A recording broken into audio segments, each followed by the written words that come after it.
Hi, my name is David Gregory, and I'm the minister at the Community Congregational Church in Tiburon, California. And I want to welcome you to this most amazing resurrection morning. This Easter finds us swimming in a sea of transformation as the life that we have known is realigning in ways that are both radical and remarkable. Just when it seemed that the world could only grow meaner and more polarized, people are coming together in ways we could not have imagined just a couple of months ago. There's an explosion of love and light. Every day, complete strangers are showing compassion to one another in uncommon ways. This is a transformation that we celebrate this resurrection morning. Where a few short months ago there were wildfires raging, flowers now bloom on green hillsides. This is a transformation we celebrate this resurrection morning. In a time of multiple losses of loved ones, of employment, of mobility, we get to laugh at a video on Facebook, or to smile at chalk drawings on the sidewalk, or to take the time to stand and read the happy signs that people are posting in their front windows. This is a transformation that we celebrate this resurrection morning.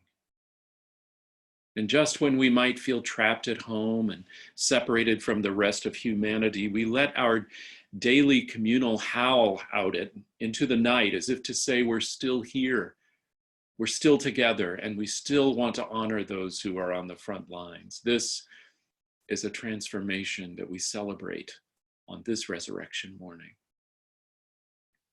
And while the federal government is busy relaxing emission standards on automobiles, our major cities are breathing cleaner air than at any time since the Industrial Revolution.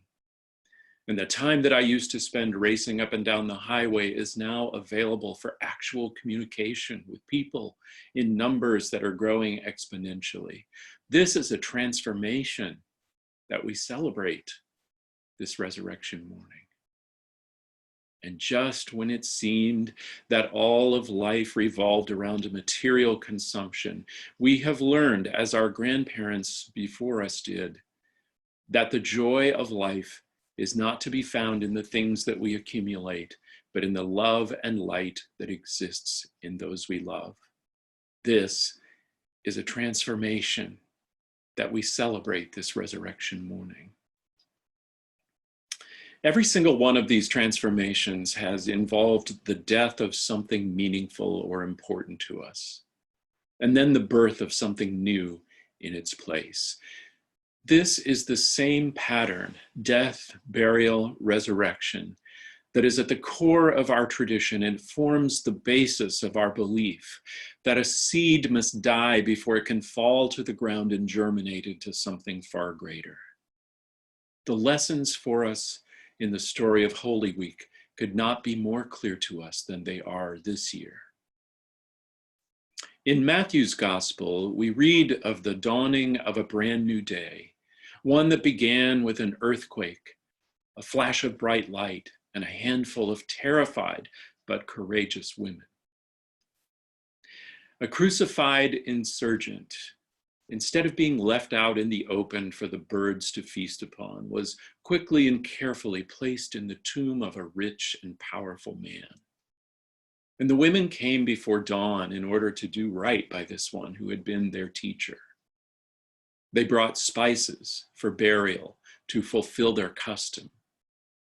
And when others were socially distant, these women came out of their safe places to take their very first steps to the other side of their grief. And what they encountered was nothing that they could have expected or predicted. And the message from the angel was, don't be afraid. And the message from Jesus was, don't be afraid. Don't be afraid of this new world that has suddenly been created for you. It is the world you have always dreamed of. But the old one had to die first. And like a phoenix rising from the ashes, You will be transformed into something newer, stronger, and better than you've ever been before. When we emerge on the other side of the coronavirus, and when we find our way out of our cocoons and begin to flutter and fly once again, when that happens, and it eventually will, we will be faced with some big and important questions. Of all that has fallen away from us, which things will we choose to bring back? And which things might be better if they were cast aside for good? In other words, of all the changes that have happened in our lives, which ones should be temporary and which ones should be permanent? There are some things that must be temporary. The interruptions of education and childcare, those need to become a thing of the past. We need to be able to get back into a crowded room and enjoy a symphony orchestra or a Broadway musical again. Art and co-creation need to flow freely again, and I need to be able to get on a plane and go see my grandchildren. But there are some other things that I think I might enjoy making more permanent, like the connections with people who've been a part of my life at one time or another, now rekindled as friendships, taking the time to catch up with them. I'd like to hang on to that. I'd also like to keep cooking healthy food in my own kitchen and eat out just a little less often. And I'd like to keep having these deep and dream-filled discussions with my spouse and enjoy his partnership in ways that I may have otherwise forgotten about. I'd like to keep smiling and nodding at perfect strangers on the street, and I'd like to use my car less. I'd like to make sure that I take time every day to get outside and move my body. I'd like to hang on to that feeling of deference and care for others that permeates every trip to the grocery. And I'd like to continue my quest to own less things. So which changes should be temporary and which should be permanent?